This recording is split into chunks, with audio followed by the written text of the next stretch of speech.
Tadi kan saya bilang, yang namanya korban itu adalah orang yang menderita karena kekerasan. Yang mati namanya Joshua Huta Barat. Ya, biasanya yang menghilangkan barang bukti itu adalah pelaku. Yang menghilangkan semua handphone itu namanya Putri Cendrawati, yang mengganti semua handphone dari ajudannya. Pada tanggal 10, Komnas HAM mengatakan bahwa tidak bisa ditemukan pembicaraan sebelum tanggal 10. Siapa yang mengganti? Putri. Apakah ada CCTV? Apakah ada CCTV di Magelang? Tidak ada. Apakah ada visum et repertum? Tidak ada. Apakah ada pengaduan kepada polisi di Magelang? Dia itu istri Jenderal Bintang 2. Kalau ada yang berani menyenggol dia, maka yang dia lakukan cukup angkat telepon, diangkut siapapun itu. Dan itu semua tidak dilakukan. Lalu ketika sekarang dia bersikap seolah-olah menjadi korban, tidak pernah ada korban di dunia ini yang menghilangkan semua barang bukti. Itu kelakuan pelaku yang menutupi kejahatannya. Itu jadi diingat, kita pakai nalar kritis aja. Yang kedua, yang memberikan laporan palsu soal pelecehan seksual, itu adalah Putri dan Ferry. Kita kan pernah dengar cerita, babi yang suka berbohong. Dia bilang ada kebakaran, ada kebakaran. Tapi begitu beneran, ada serigala, ada serigala. Padahal tidak ada. Begitu betul ada serigala, tidak ada yang percaya. The moral of the story adalah tidak ada yang bisa dipercaya dari seorang pembohong yang sejak awal menjalankan senario yang dibuat oleh suaminya dan Fahmi Alamsyah, penasihat ahli Kapolri. Jadi kalau kita bicara dari runut. Awalnya bagaimana, akar masalahnya bagaimana. Tidak bisa tiba-tiba setelah 55 hari ada yang mengaku kejadian 55 hari yang lalu di Magelang. Tidak, it doesn't make sense. Dan juga tidak mungkin Putri yang seorang dokter gigi, istri jenderal, tidak paham soal visum, soal pengaduan, soal locus delicti. Jadi ini nonsense yang dicoba dijejalkan, lalu kemudian narasinya dinyanyikan bersama-sama dengan Komnas HAM dan Komnas Perempuan. Tadi saya bicara bahwa namanya perempuan juga bisa berbohong, namanya perempuan juga bisa merencanakan pembunuhan. Yang namanya perempuan, Putri Cendrawati, menjanjikan 1 miliar kepada Richard Eliezer, 500 juta kepada Ricky Rizal, 500 juta kepada Kuat Ma'ruf. Itu Putri Cendrawati yang menjanjikan berdua bareng dengan suaminya. Jadi janganlah kita melihat seolah-olah ada perempuan yang naif, yang perlu dilindungi. Itu nggak bisa, sayang. Ada orang mati yang namanya difitnah. Sudah tidak laku urusan di Duren 3, pindah lokasi, mundur 55 hari yang lalu. It doesn't make sense. Dan lokasinya di Magelang, dan udah terlalu lama.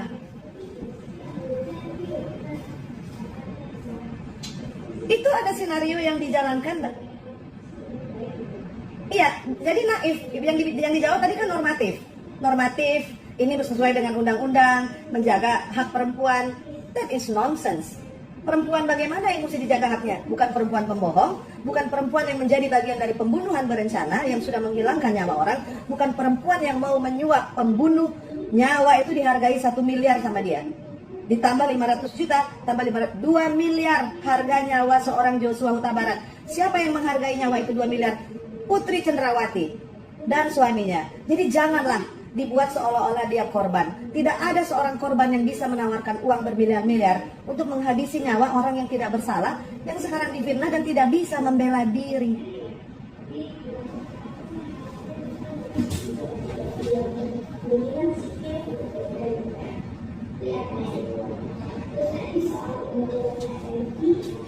Kita ini kan harusnya ada yang menjadikan profiling, ya kan? Tapi saya bilang gini, kita kalau menilai orang, profiling sebetulnya banyak. Bisa dilihat dari gestur tubuhnya, lalu juga bagaimana aktingnya, seolah-olah takut, seolah-olah sedih, tetapi ketika rekonstruksi terlihat menggunakan kesempatan itu, kan itu ada adegan 1, 2, 3, 4, 5. Emang ada adegan berpelukan, menyandarkan kepala? Kan nggak ada. Itu kan angkat senjata, siapa yang menembak, siapa yang berada di kiri atau di kanan. Jadi gini, kalau satu kasus dimulai dengan fondasi kebohongan, maka yang terjadi adalah penyesatan. Dan ini akan menyesatkan penyidik dan akan menjadi pengadilan yang juga sesat. Jadi kita ini janganlah diminta untuk berbaik sangka, kepada seorang yang sudah berbohong sejak awal, kepada seseorang yang merencanakan pembunuhan dan merencanakan memberikan 2 miliar rupiah. Diulang lagi, 1 miliar untuk Richard Eliezer, 500 juta untuk Maruf. Nggak mungkin seorang korban bisa melakukan hal seperti itu. Yang namanya korban yang jelas sudah meninggal dunia dan mati dengan sia-sia di rumah dinas itu adalah Joshua Huta Barat. Jadi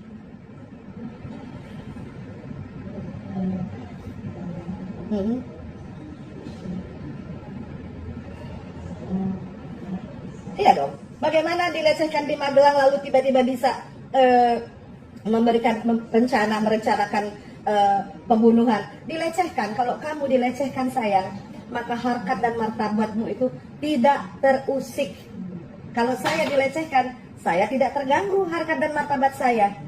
Tapi kalau saya bunuh orang, kalau saya suap orang supaya cabut nyawa atau supaya memberikan pemberitaan yang baik kepada saya, maka saya menjatuhkan harkat dan martabat. Supaya kamu tahu, LPSK akhirnya pada waktu berbicara dengan saya membuka bahwa amplop yang 2 itu diberikan kepada mereka, permintaannya itu adalah perlindungan. Kan pertanyaannya perlindungan terhadap siapa? Perlindungan terhadap pemberitaan media massa yang negatif. Jadi segitu prioritasnya itu sangat salah. Ada orang yang sudah kehilangan nyawa. Ini Putri Cenrawati memikirkan image-nya supaya media memberitakan tidak ada yang buruk mengenai dia. Emang bisa media disuap? Emang bisa LPSK melindungi dari pemberitaan yang negatif? Jadi itu saja menunjukkan manusia macam apa Putri dan Ferdi itu. Kalau kita diminta, tadi kamu bilang profiling, kalau tidak melihat dari gesture, kamu bisa melihat manusia itu dari perbuatannya. Yang dilakukannya itu semuanya sangat jahat, sangat keji, sangat kejam, dan tidak berperi kemanusiaan. Sampai hari ini, yes.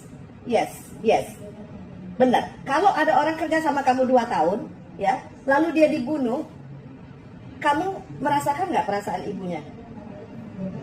Tidak ada ucapan bela sungkawa sama sekali. Boro-boro permintaan maaf. Bela sungkawa pun tidak dari Putri ya. Yang sudah dianggap sebagai seorang ibu. Nah itu tadi kamu bilang soal profiling. Di dalam adat Batak, yang namanya ibu atau perempuan itu sangat dimuliakan. Jadi seandainya ada seorang anak laki-laki yang melihat seorang perempuan tua sebagai ibunya, boro-boro dilecehkan. Mau ngomong aja minta izin. Mau melakukan sesuatu aja, bukan hanya menghormati, tetapi dia anak yang penurut, anak yang tidak pernah melawan orang tua. Pada waktu wisuda saya tanya kepada bapaknya, seperti apa sih sebenarnya Joshua ini dari kecil? Anak yang paling baik karena tidak pernah melawan orang tuanya dan tidak pernah melakukan hal-hal jahat atau nakal sekalipun. Jadi ini nggak cocok nih si penjahat kelamin dengan profil dari no, it doesn't match at all. Jadi lagu yang mau dinyanyikan itu nggak nyambung dengan musiknya dan penyanyinya juga tidak bisa dipercaya. Kalau ada orang memberikan kesaksian palsu, dia diperiksa dulu dong. Laporan palsunya itu sudah diperiksa belum? Jadi jangan loncat seolah-olah tidak ada dasarnya.